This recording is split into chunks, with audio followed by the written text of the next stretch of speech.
Welcome everyone to the fourth installment of Cook Like a Rebel. My name is Holly Lindsay. I'm a 1999 graduate. We are excited to have Chef Jessica Gordon from the Chef's Warehouse. Chef Jessica is gonna show us how to make barbecue ribs and mac and cheese tonight. Chef Jessica has worked on and off the Strip for the past 17 years, and not only is she a graduate of the UNLV Hera Hotel College of Hospitality, she's also a former instructor at the college. It is my pleasure to introduce you to Chef Jessica Gordon. Hello, everyone. Thank you so much for joining us. I am really excited to be here. UNLV is very, very special to my heart. As Holly said, I am a former instructor and also a graduate, so very happy to be participating in this cooking series. So today I'm going to be doing barbecue ribs, and I'm going to be doing mac and cheese. And then I also want to talk a little bit, right before we get started, I'm going to talk a little bit about some ingredients, some of the ingredients I'm using. The majority of them are pretty much all from Chef's Warehouse, as we are now delivering to homes, which has been really, really exciting for me. We have our retail website, shop.chefswarehouse.com, and you can buy pretty much all of these ingredients on our website and have them delivered to your door. So that's something that I'm really, really excited about that we're doing. And so I want to show you one of our kits here. That's our pork family pack. So I'm just going to change the screen here a little bit and show you. This is our pork box. This is one of the two options that you guys got on the email to purchase if you decided to purchase your pork ribs from Chef's Warehouse. So we had the pork spare ribs, which is what I'm going to be showing you how to do tonight. And then we also have this pork assortment kit. This comes with the pork baby back ribs. It comes with two of these of pork baby back ribs. It comes with some pork stew meat. It comes with a pork butt, which I'm going to be making this into carnitas tomorrow for sure.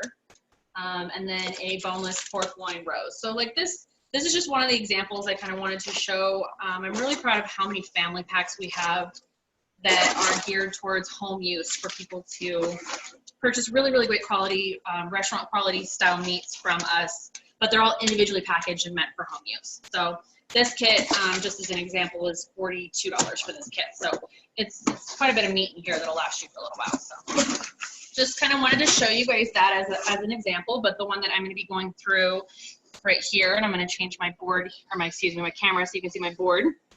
I'm going to be doing pork St. Louis ribs.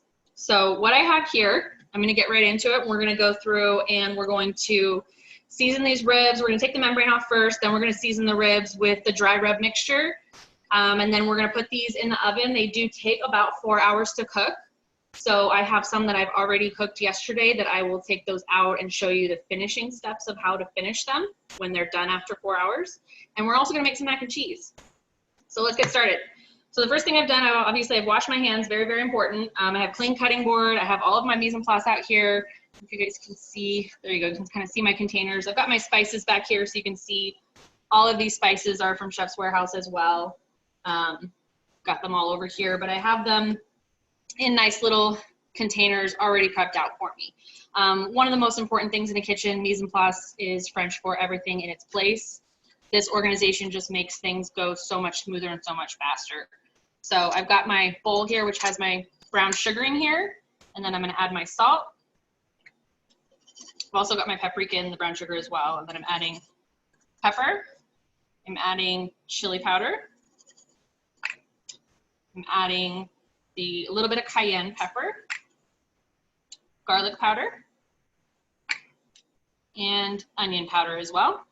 And I'm going to mix that all around. I'll mix it a little bit better with my fingers later, but before I get my fingers too dirty with that, I'm just going to set this to the side and we're going to go through the taking the membrane off the pork ribs first. So I want to say a couple things about this. First of all, I don't normally do this. The way that I cook the spare ribs or pork St. Louis ribs is a nice low and slow method, and typically I really don't notice it. I think that when you are doing pork ribs, whether you're doing baby back or St. Louis, whatever style you're doing. This can tend to be a tough and chewy part of the ribs if you're doing a grilling method. If you're doing this outdoors, if you're doing a more of a quick cook, you want to remove this, or even you can score it. What my dad actually likes to do is he'll take his knife and he'll just score in between each bone with the knife so that it doesn't tighten up. But when you're cooking them low and slow, I feel like it really gets a nice, really tender texture on the meat, and I don't typically notice it. But I am going to go ahead and demonstrate how to do it. So I have my pork ribs here. They're just nice and clean on the clean cutting board. And what I'm going to do, make sure you guys can see here, I'm just going to take the edge of these ribs. And I'm just going to run my finger right under the edge. You can do this with a knife too. I'm just running my finger under the edge just to loosen the membrane. And here's a tip for you. When you're doing this, grab a dry paper towel, because this is going to be slippery and your hands are going to get slippery and your board's going to get slippery. Grabbing a dry paper towel is really going to help you get a better grip on that. And you can start to just pull it up. Use your other hand to help you pull it off of the ribs. And then it just comes right up. Once you get a little bit of it going, you get the rest of it there. And it just comes off really easily. So it's not difficult to do. I just think if you skip this step and you're doing a baked or any kind of braise or anything like that on your ribs, it's not 100% necessary, but that's how we do that. So this is going, I know I'm out of the camera for a second, but that's in the trash now, and I'm just washing my hands really quickly. Very, very important to wash your hands and fully lather them for a minimum of 30 seconds. And then what we're gonna do with the ribs next is we're just gonna season them, and then we're gonna wrap them in foil.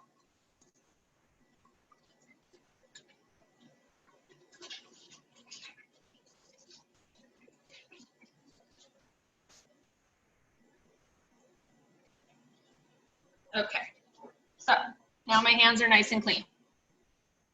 And this is another reason too I wanted to wait, get my hands nice and clean and dry, because I don't want all of the marinade, or excuse me, all of the dry rub to stick to my fingers. So now I've got my fingers nice and dry, and I'm gonna do my best to keep my right hand clean and not touch the pork with my right hand, so that I can grab my ingredient containers and I can grab my spice bowl and I can grab my cutting board and other things. So what I'm gonna do is I'm gonna take a little bit of liquid smoke, have it right here. If I could make a candle out of this and have this in my house every day, my whole house would smell like this if I had any say in it. I'm gonna take the liquid smoke and I'm just gonna splash a little bit on here. I'm not really, I put a 1/4 cup for the total amount you'd need on the recipe sheet. But really all I'm doing is I'm just splashing this on here and I'm just massaging it into the meat. I'm getting it all over the meat, kind of massaging it, getting that flavor around, but I'm also giving it something for the spice rub to stick to. So I'm just gonna go get that all over the place. And we're gonna flip that over and we're gonna do the other side. This is seriously my favorite smell on the planet. I wish that I knew how to make candles. I am not crafty in that way. I hear it's not too difficult. I feel like I wish I could learn to make candles and put this in a candle, because I definitely would. Okay. So now that's done, and I've mixed up my spice mixture here. And I'm gonna go for the back first. And I'm just gonna season. I'm gonna skip the bones. I'm not too worried about seasoning over there, but I'm gonna season. I'm just gonna rub this all around and get this nice into the meat. I'm kind of pressing more than I really am rubbing it, because I don't want to take it all off onto my hands. I just want to press it on there, do a light layer over this tissue here and get in between the meat, in between the bones here. Now let's flip it back over and we'll use the rest of this on the top here.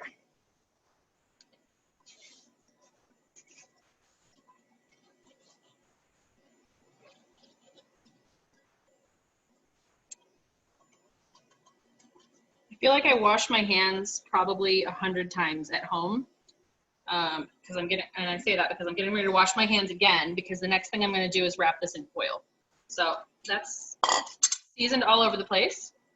And now I'm going to wash my hands so that I can touch the foil. So I don't most annoying thing to me is when people don't wash their hands enough and then they touch containers. It's one of the worst things you can do to cross-contaminate.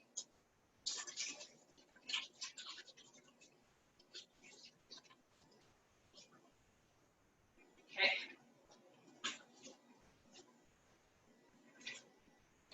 So I'm actually going to remove this so that I can put the foil down and you can see. And you'll see me come back here in a second with the foil.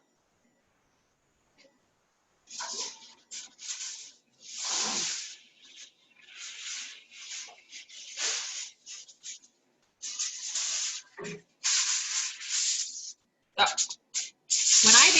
when I bake the ribs, I completely cover them in foil, and I'm going to put them with the meat side down and the backbone side up. Again, I'm going to try and keep one hand clean. If I had tongs handy, I would have used tongs just there. But I'm going to take my other hand and I'm just going to fold this. Fold this over. Fold this one over. I'm just making a little pouch here. That's exactly how I'm going to cook these. I'm going to put these on a sheet tray. I'm going to put these in a preheated 275-degree oven. I'm going to put this on a sheet pan. And this open seal part of it, it's fully covered, but where I closed it, it's important to have that part up. If I put this and I flip it over and have that down, what's going to happen is when it cooks, we're going to start to release some of that beautiful fat that's inside of the St. Louis ribs.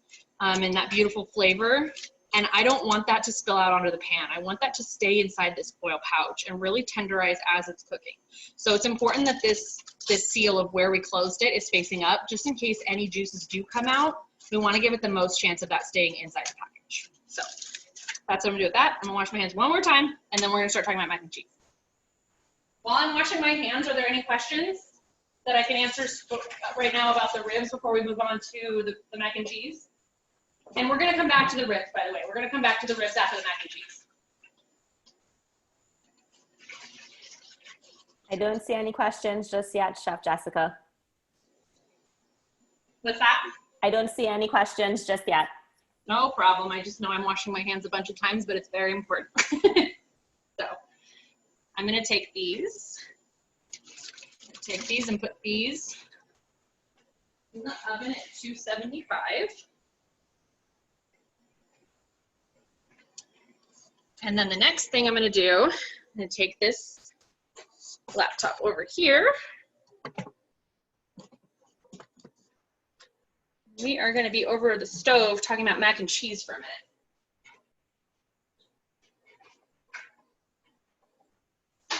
Just 1 minute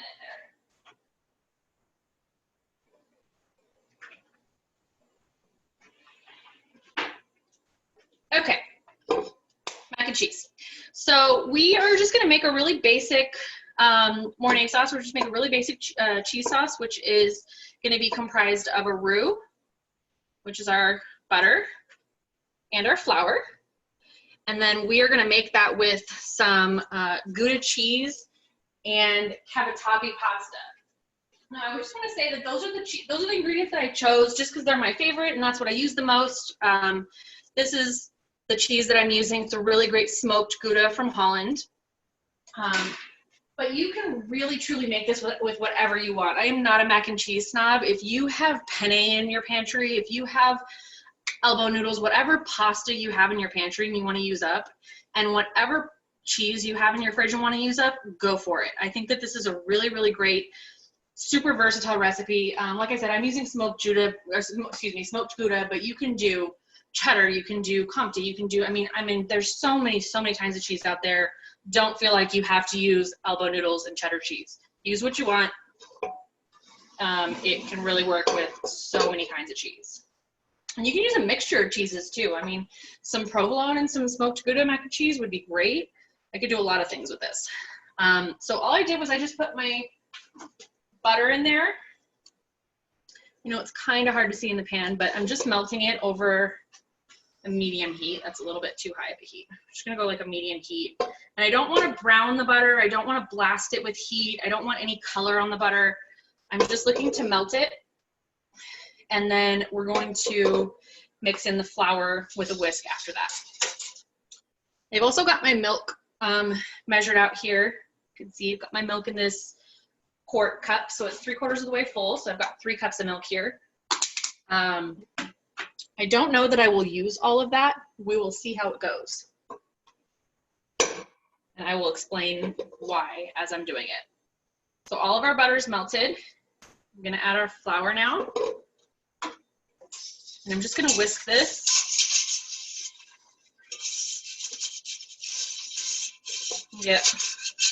Make a nice roux here. There we go. Now you can see.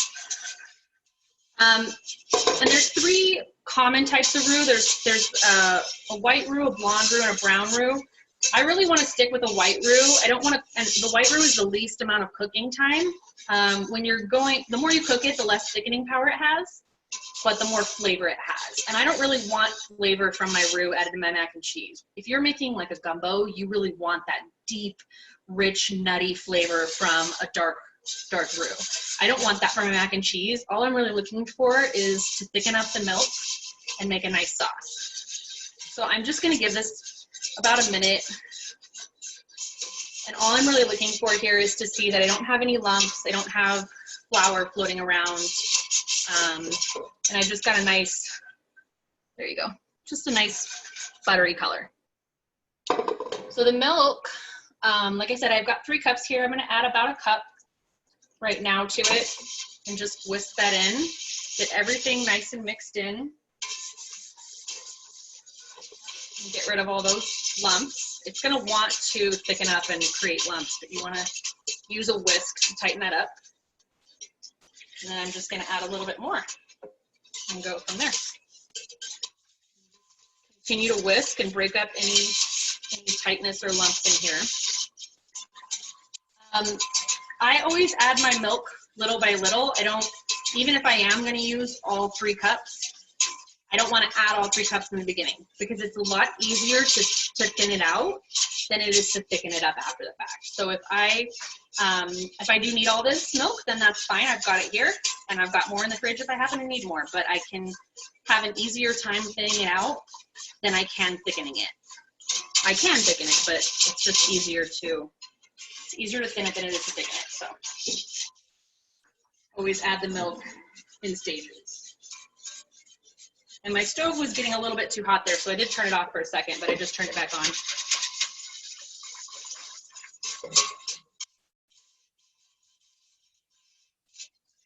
So the pasta that I'm using, I have it right here. This nice kind of corkscrew spirally noodle. It's called cavatappi. I like it. I like it a lot because I don't know if you're gonna be able to see this on the video or not, but I'm gonna hold it pretending that you can see it. But it has these nice little ridges in it from where it's extruded from the machine. And it also is the spirally corkscrew shape. I feel like both of those elements help it hold on to the sauce really well. And that's just really why I like that pasta. I think it has a good flavor, but it also holds on to cheese really well.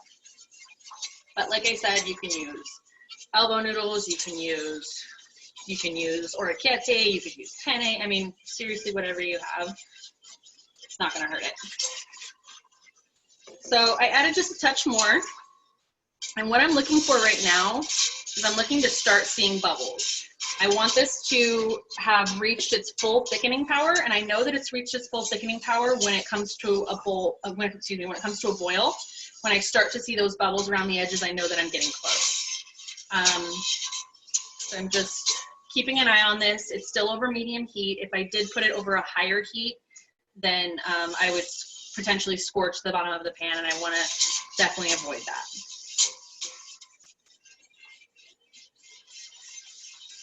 And the pasta, I have already cooked that ahead just to make this a little bit easier on me. But what I did was I cooked the pasta. I just put it in this, actually in this exact same pot. I did just boiled the water, some salted water, and dropped the pasta in the water when it came to a full boil and let it cook for about 8 minutes.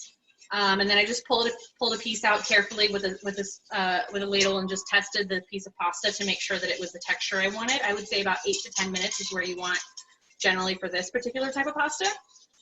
And then when it was cooked to the firmness that I wanted it, I pulled it out and dropped it in some ice water so that it would stop cooking. And then from there, all I did was just put it in this bowl with a little bit of olive oil, and it's just been hanging out here ready to go. I like to do little things like that ahead as much as I can, just to make it easier on me, less steps, less pots and pans on the stove all at the same time. This is something that I grew up making with my dad all my life. Barbecue ribs and mac and cheese is something we've always made.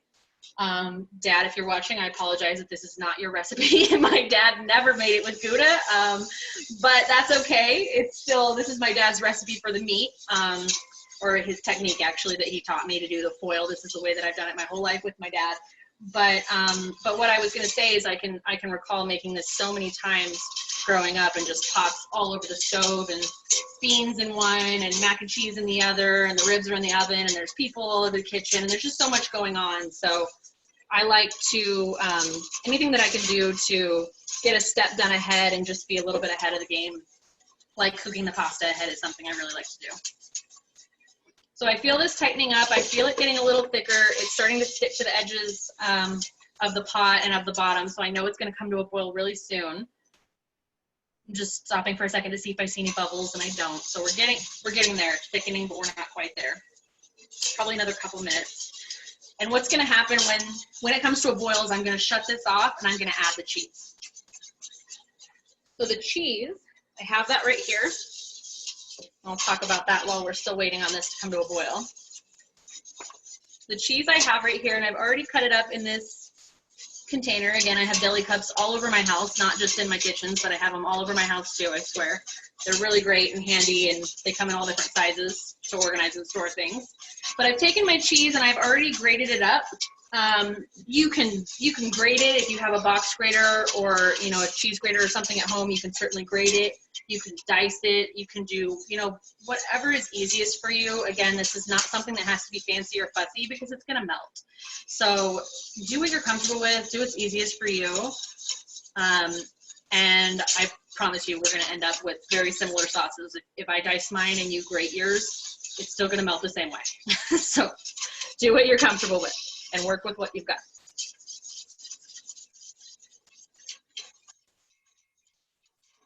All right, we're getting there. So one thing I didn't do yet, I didn't season this yet. I do want to add some salt to this. I didn't do that yet just because I wanted to let it get to its full thickening potential before I did that. I normally don't season things at the end. I like to season in layers and season as I go.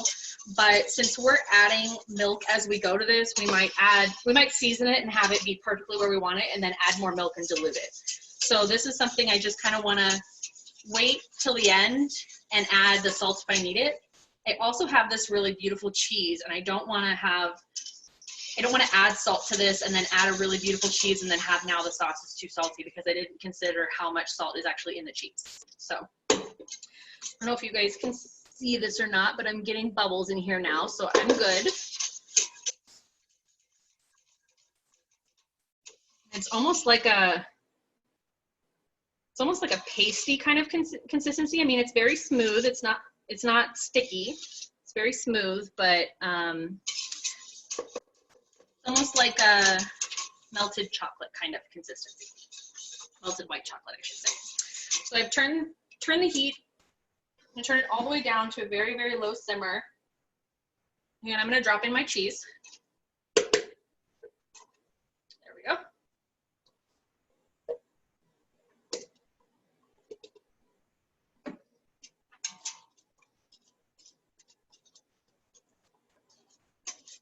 And we're going to let that do its thing.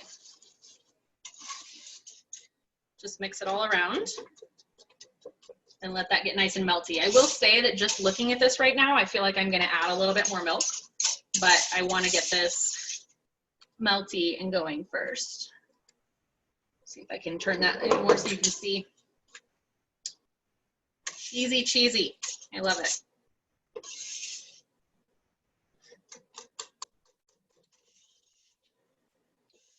So this, like I said, is Gouda. It's a smoked Gouda that I'm using, and something that I was just talking to Miss Candace about before the call. I'm going to show you the picture. I'm show you the cheese right here. This is the smoked Gouda that I'm using. It has beautiful color on the outside of it, and if you look at this side of it, there you go. You can see the cheese in here and the color outside here. This is actually from the smoking process. It's actually not a rind. I've seen some people cut this off. Please don't cut this off. This is such great flavor. And incorporating it into here really just boosts up the flavor of the smoke that you're gonna get in this. And I feel like it just ties in so well to what we're doing. Okay, so cheesy.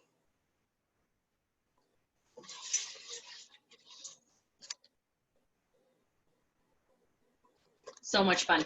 Okay, so this is beautiful cheese right now. This is just nice melted cheese sauce, but it's still a little bit too thick for a cheese sauce.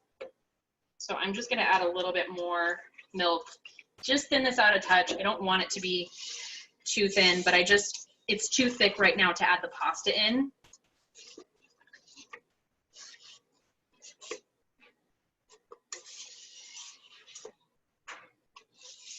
Go.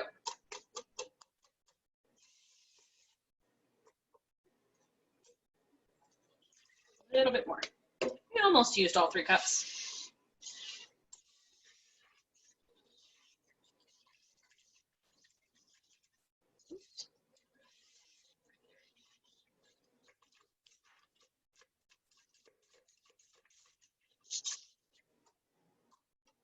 All right.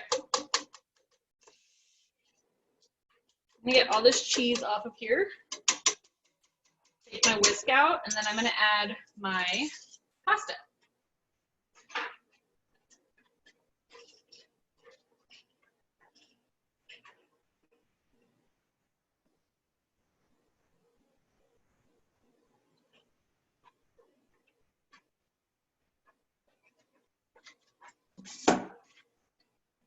I had to run in the other kitchen to grab a spatula because I didn't have one.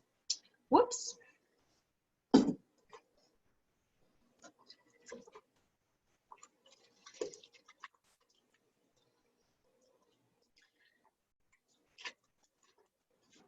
And with the pasta, most pasta in the grocery store, it comes in 1 pound boxes. I did a ½ a pound for this recipe. You can certainly do more if you want to, depending on how cheesy you like it. I like this cheese sauce to definitely really coat everything nicely. So I only did a ½ pound.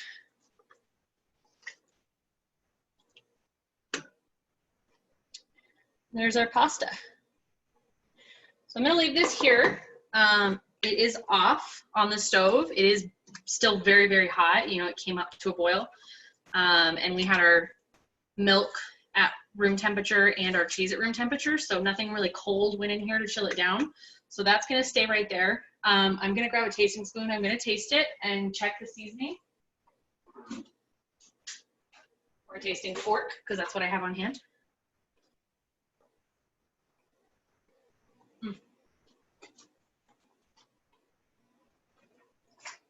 And this is why, first of all, oh my God, that's so good.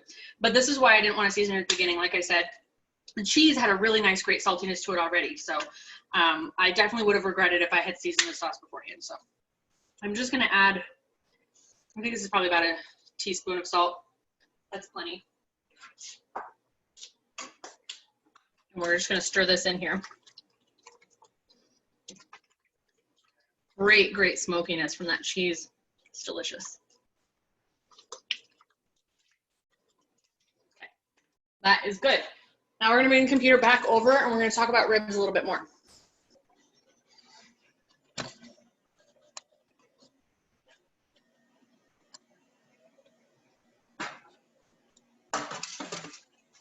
Okay, so we are going to go through a little bit of a time machine here and speed up the process on the ribs. So the ones that we just wrapped, the ones that we just prepped, seasoned, and wrapped, they're in the oven, but they take about 4 hours for them to fully cook. We want to go nice and low and slow to really break them down and get that nice tender meat. If you want to do these outside on the grill, I mean, you want to drop them on the grill and do like 7 or 8 minutes on each side, get some grill marks, get some really, really true smoke flavor in there, and then put them in the foil first. I mean, excuse me, then put the foil on after that.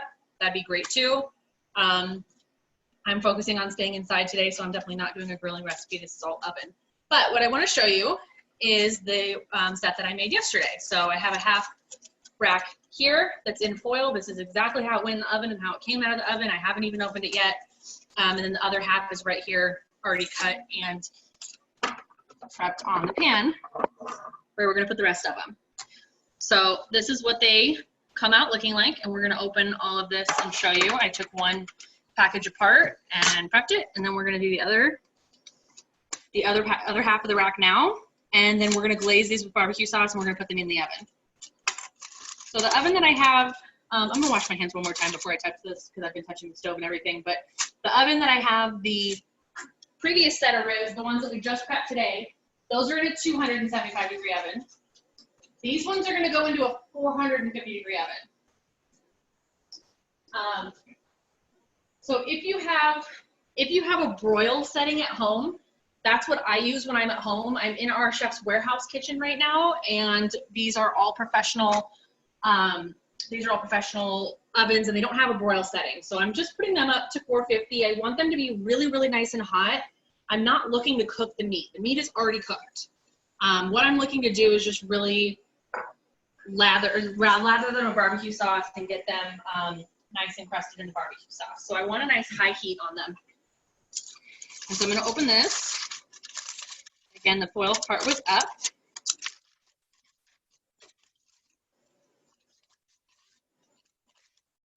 And this, I'm doing this because in the essence of time, we don't have 4 hours to wait for that first set to be cooked. But I also want to tell you, this is normally how I always cook my ribs. This is not how this is the one place where my dad and I differ. Is my dad would go straight from the oven to sauce to serve. And this is one thing that I really like to take some time, have this done ahead of time, let them cool down, and then reheat them when I do the sauce. And the reason for that is because these are such a tender, delicate piece of meat by the time you've cooked them in this really great low and slow process that they fall apart. They really do. They get very tender, and they don't want to let you pick them up like I just did. If they were hot and I picked up that bone, the bone would have just fallen right out, which is a good sign. It means they're nice and tender and delicious. But for me, I want to have them chilled, let everything recongeal, cut them in between each bone, and then I'll put them on here and reheat them with their barbecue sauce. And by the way, I want to show you this foil package really quickly. It has all of this beautiful fat and flavor and everything on here. That's why I really like to do them in foil as opposed to on a sheet pan, where all of that's going to come out and go onto the pan, potentially burn. You're going to lose a lot of that flavor, and you're going to lose a lot of that moisture, and I want to keep all of it. So that's why I do that. So cutting these, this is really, really simple. And you have a guide here on the back side. You have a guide here. See, bone just fell right out. Look at that, just fell right out. That's how we know we did a good job. It's delicious. So we have a guide here. We have 1, 2, 3, 4, 5, 6 bones. So I want to go in between these when I cut them. And you can do this a few ways. You can actually stand them up and cut them like that. I don't love to do that because it's not as stable. What I would suggest is just flipping it on its backside and just going right down here and just cutting it. And it's really easy to do it this way. Just going right through there and just cutting those. And those, boom, they're done. They're ready to go. Ready to go onto here now.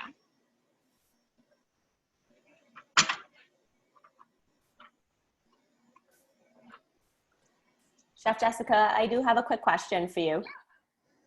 Sure. Mark would like to know, are the ribs in the oven for 4 hours with the meat side up or the meat side down? And meat side down. Meat side down. Okay, great. And he'd also like to know if there's an advantage to cooking at 225 for a couple of hours longer, because he likes them more tender. I'm sorry, say that again. Is there an advantage to cooking at 275 and then what did you say? At 225 for a couple hours longer as opposed to 275.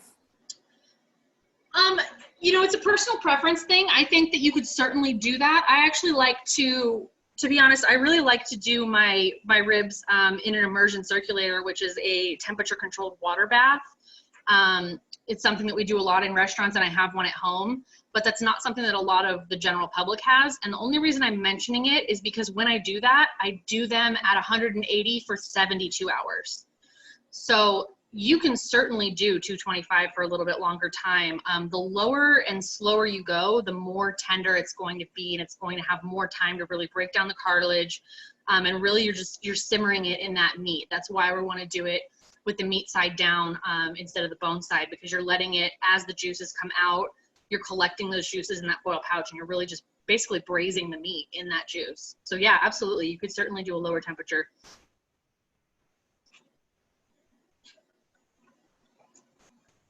So the last step with these, like I said, I've got my oven nice and hot. Important to have your oven nice and hot before you start this.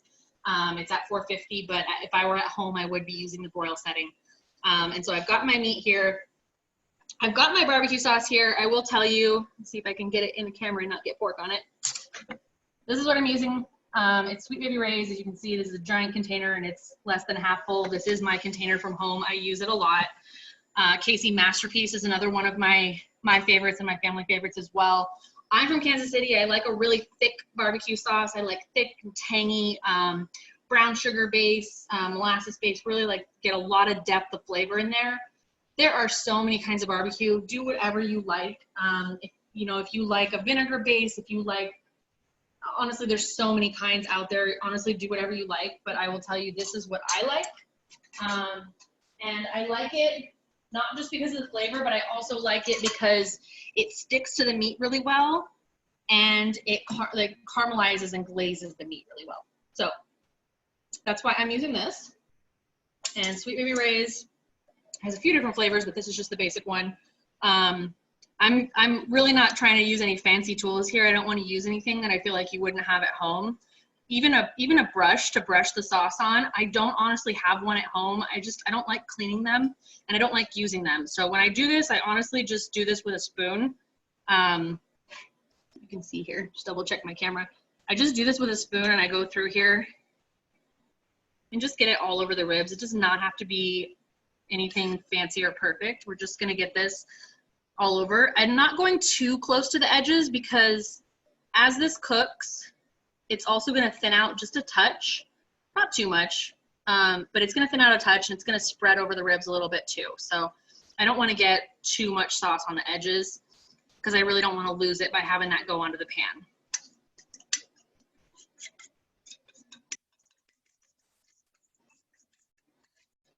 So getting all of that sauce out of here. This is actually something that freezes really well. I will do this a lot at home. I'll get to the first step where I have them cooked and ready to be glazed and just in that foil package, and I'll put them in a freezer safe storage bag so that they don't get freezer burned. I like to vacuum seal things at home, but I'll put them in something that's freezer safe so I know it's not gonna get freezer burned, and they'll last in your freezer for a long time. And then what I'll do is I'll just take them out of the freezer and thaw them, and we'll be right at this step. So it skips a lot of steps. It saves a lot of time. You know, being in kitchens, since I was 14 years old, I've always been a very, very busy person. I have 3 kids who are 7, 8, and 10 years old. So getting dinner on the table and working and having a lot of things to juggle, I like time-saving things. So I definitely have these in my freezer at most of the time. So I'm gonna take these and I'm gonna put them in the freezer, not the freezer. I'm gonna put these in the oven that's at 450 degrees, and it'll probably take about 10 minutes. We'll check on it. It'll probably take about 5 to 10 minutes. And then really all we're looking for here is that color. Just getting some nice color on that barbecue sauce and getting it to char and get some of that nice crispiness cooking the sauce. So, Candace, are there any questions that I can answer right now while we're waiting for the ribs? I don't see any questions just yet, but if any come in, I'll let you know. All right. So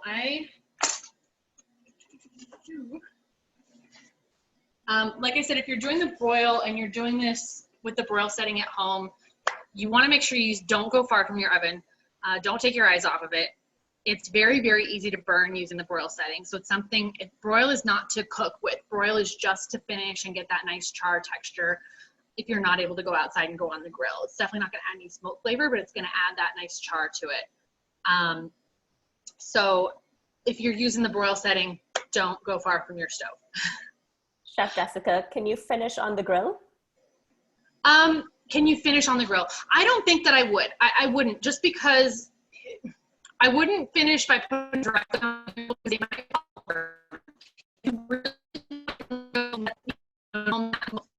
Put them on a pan and take them out on the grill, and then when you close the grill, you can really get more of that smoke flavor in the ribs. You could certainly do that. I think if you were to put them directly on the grill, they would fall apart for this cooking method, certainly. But it would be great if you start on the grill. It would be great if you start on the grill before it's really had the time to become tender and get to that point of falling apart. If you start on the grill, grill for about 8 to 10 minutes on each side, and then wrap them in the foil, that would be great.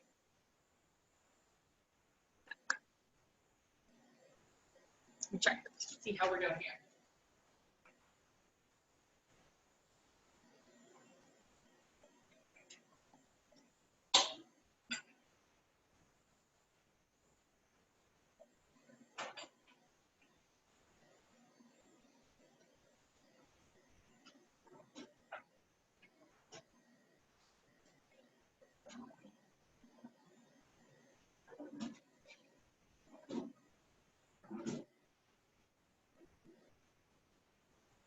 You know, there's the one thing I didn't plan for is a plate.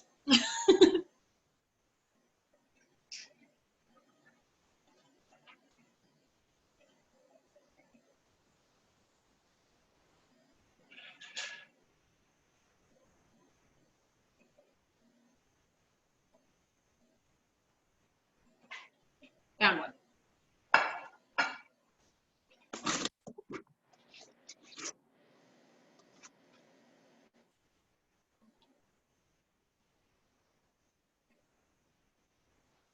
Chef Jessica, can you hear me from where you are? Yes, I can. Yes. Yes. Chef Chris would actually like to know, what is your favorite restaurant in town for barbecue? Okay. I think that's a tough one. Being from Kansas City, I think that's something I don't see a lot of that style in Vegas. I think that the ones that I frequent the most are Mama Bird, Roll & Smoke, and Big B's. Those are the three that I go to the most. I like the pork from Big B's a lot. In Kansas City, it's Jack Stack. I see your question there, Chef. No doubt about it, Jack Stack. That's the original Kansas City barbecue. And I still go home and I visit Kansas City, and we go to Jack Stack. A lot of the family goes there. Yeah. There's another one that some of my family likes. I think it's Arthur Bryant's. I don't want to get the name wrong. I think it's Arthur Bryant's, but always Jack Stack for me. Yeah. My mom actually will take she'll order online and have it shipped in dry ice all the way to Las Vegas. She'll do it for like big family gatherings and things like that. So yeah, we're big Jack Stack people. And then yeah, in town, I think Mama Bird does a really good job on their brisket. I think Big B's does a good job on their pork. And my favorite for barbecue chicken would be Roll & Smoke. Definitely over on, I think it's Flamingo and 215 is the only one that I know of. I'm gonna check on the ribs really quick.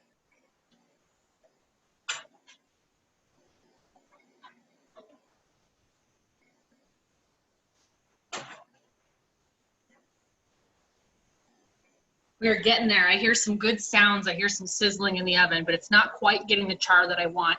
I'm not afraid to char my ribs too much, honestly. I think that I like that flavor. I like when it gets a little bit black around the edges and you get that really nice crispy char from it.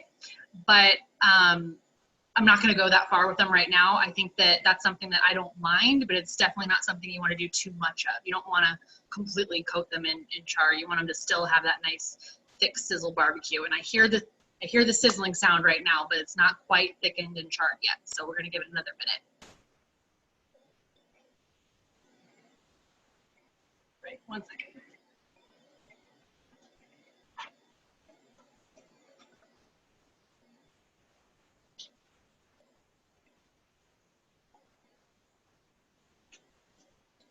Our mac and cheese is beautiful here. You can see this here. Our nice cheesy Gouda mac and cheese. And it's cooled down just a little bit. It's not cold by any means. It's just cool enough that I can serve it and we can eat it. And then when the ribs come out, we definitely want them to rest for a minute so that everything, all the juices redistribute and we don't burn ourselves on hot, sticky barbecue sauce.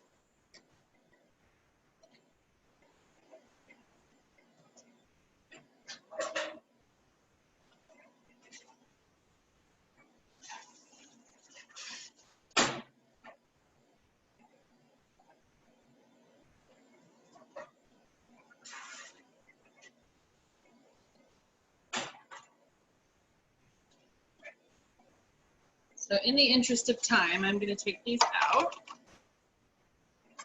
See them here. I could definitely let these go more. It's just this oven doesn't really broil, but I could certainly let these go more and let that barbecue sauce tighten up a little bit more. But these are done. These are definitely ready to serve as they are. But if you are broiling these at home or you don't have a broil setting on your oven like me here, I could let these go for another probably 10 minutes more. And the barbecue sauce will just get thicker and it will just char a little bit more. It'll evaporate more of that moisture out of the sauce and they'll get a little stickier and a little bit more charred.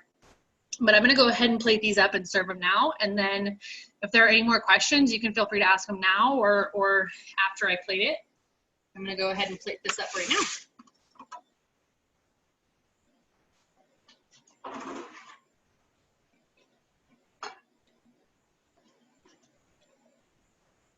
Chef, can you talk a little bit about the difference between the baby back ribs? Yeah, absolutely. So baby back ribs and St. Louis style ribs, you can do a lot of recipes. You can do a lot of recipes with both.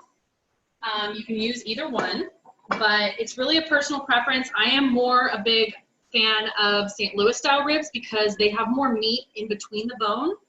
And they have more fat in them. So the difference between them is that the baby back rib comes from, it's higher up on the pig.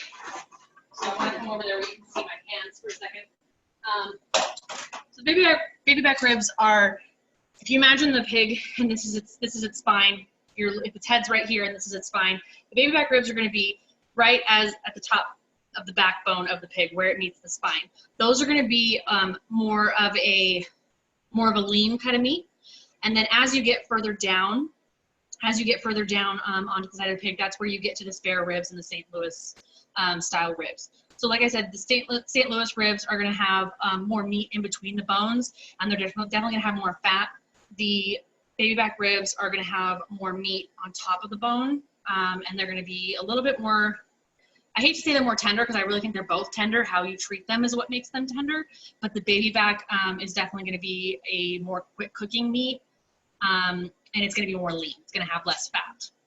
That being said, that's why I like to cook St. Louis ribs this way. It's because all of that fat is really going to help the cooking process, and it's going to help it give, when you cook it low and slow, it's helping it give it a nice tender texture, and it's helping sorry, my computer just made a noise at me. It's helping make the meat nice and tender, and you're really just like kind of melting that fat out of it, definitely not getting such a fatty meat. I think both of them are really great, depending on how you're cooking them. I'm just moving my computer because it's yelling at me low battery. And then does this recipe translate well to beef ribs? The ingredients, yes. The procedure would need to change just a tiny bit. Beef ribs don't have I'm not a big fan of beef ribs, and I'm only saying that because they don't have as much meat in my experience. The flavor is great, and you could certainly make beef ribs with this procedure. I would probably adjust how long you're cooking them. They may need a little bit longer to cook. All right, so I'm just gonna grab one right off of here. I haven't felt my fingers in years. I've been in kitchens all my life. The heat does not bother me, but if it bothers you, please use tongs.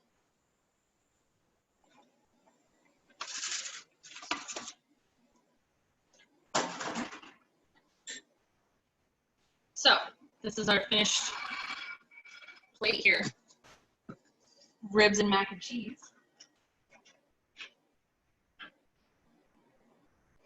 I'm just gonna grab another one. I'm gonna get messy with my fingers here really quick because who doesn't love messy barbecue? I just want to show you how quickly, I mean, it just pulls right apart. It just like, oh, there you go, can't see me. It just comes right apart. It just like, beautiful, beautiful, beautiful tender meat, delicious texture. Mm. My kids love barbecue, and it's so fun to watch them eat it because they just make such a mess and get barbecue sauce all over their faces, and I don't mind.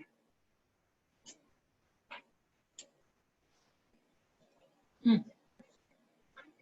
Just gonna get my fork here.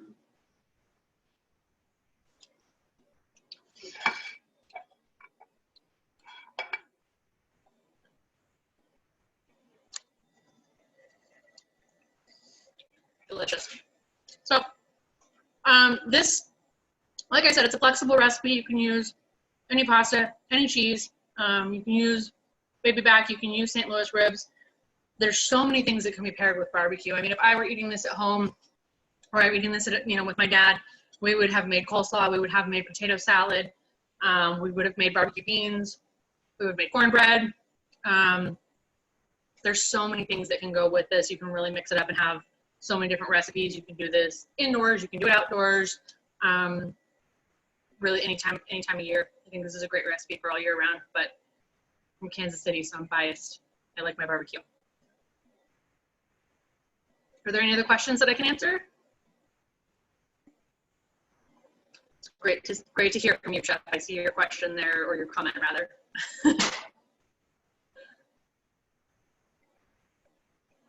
I don't see any other questions just yet. Does anybody have any questions for Chef Jessica before we wrap up?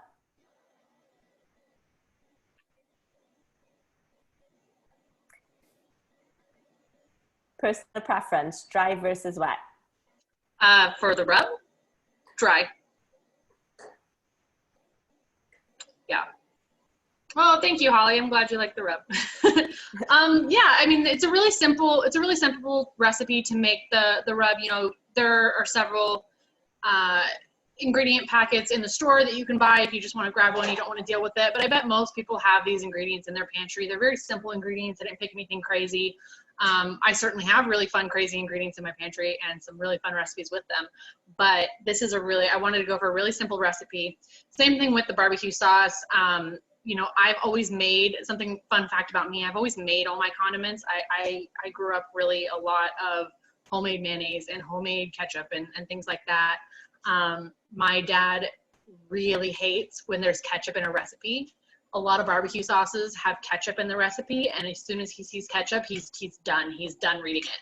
So that's something that we really like to make things from scratch in that way.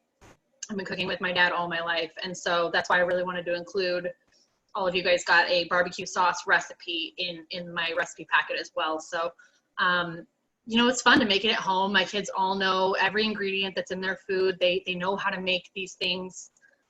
They understand what's in barbecue sauce and that if what all the ingredients are in it, why it tastes that way, what gives it that flavor, where those flavor profiles come from. So, odds are you probably have barbecue sauce in your pantry, but if you don't, there's a recipe so you can make it. Same thing with the spice rub. If you don't have a packet on hand, you probably have garlic powder and onion powder and cayenne and salt and pepper and paprika. They're pretty common ingredients. And if you don't, we've got them at Chef's Warehouse. So we definitely have those available here too.